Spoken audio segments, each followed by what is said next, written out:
Bonjour à tous, merci de choisir France 24 pour vous informer des armes de longue portée des États-Unis. C'est donc ce qu'a réclamé une nouvelle fois Volodymyr Zelensky. Depuis Prague où il était en visite, il est depuis arrivé en Slovaquie.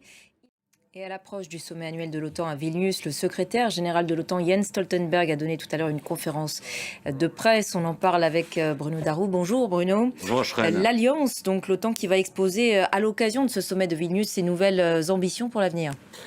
Oui, parce qu'il faut dire que l'Alliance Atlantique, depuis le début de l'invasion russe en Ukraine, se porte plutôt bien. Et l'un des principaux enjeux, je le disais, c'est le feu vert ou pas pour l'adhésion de la Suède et puis une perspective d'adhésion également pour l'Ukraine. Évidemment, on va écouter à ce sujet le secrétaire général de l'OTAN. Voilà, et l'incertitude de l'OTAN sur les dossiers suédois et ukrainiens est une menace, je cite, pour la sécurité mondiale. Déclaration tout à l'heure de Volodymyr Zelensky. Eh oui, Volodymyr Zelensky fait comme toujours, hein, il appuie là où ça fait mal et il fait beaucoup de bruit avec. On suivra ça avec vous Bruno. Merci beaucoup pour votre éclairage. Et pendant ce temps, sur le terrain en Ukraine, les forces de Kiev disent avoir avancé de plus d'1 kilomètre aux abords de Bakhmout ces dernières 24 heures. Sachez par ailleurs que l'UE va débloquer 500 millions d'euros pour renforcer sa production de munitions à destination de l'Ukraine et pour reconstituer aussi les stocks des pays membres du bloc. Enfin, pour être complet, cette autre annonce à venir, en tout cas selon le Washington Post.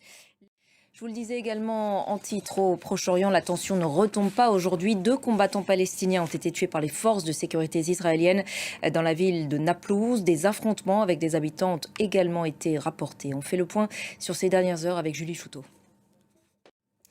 Ce vendredi marque les 6 mois de détention du journaliste franco-afghan Mortaza Beboudi. Reporters sans frontières a lancé un appel aux autorités talibanes en dévoilant hier soir un compteur de jours géant sur la façade de la mairie de Paris.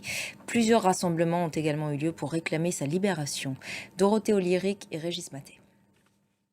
Et toujours en France, l'hommage d'Emmanuel Macron aujourd'hui au dernier vétéran français du débarquement allié de 1944 en Normandie, membre du célèbre commando Kiefer, Léon Gauthier, décédé lundi à l'âge de 100 ans. Il vivait à Ouistreham depuis les années 90 où l'hommage s'est déroulé. Astrid Mesmorian. Et c'est la fin de cette édition. Merci à tous de l'avoir suivi. L'actualité continue sur notre antenne. Restez avec nous sur France 24.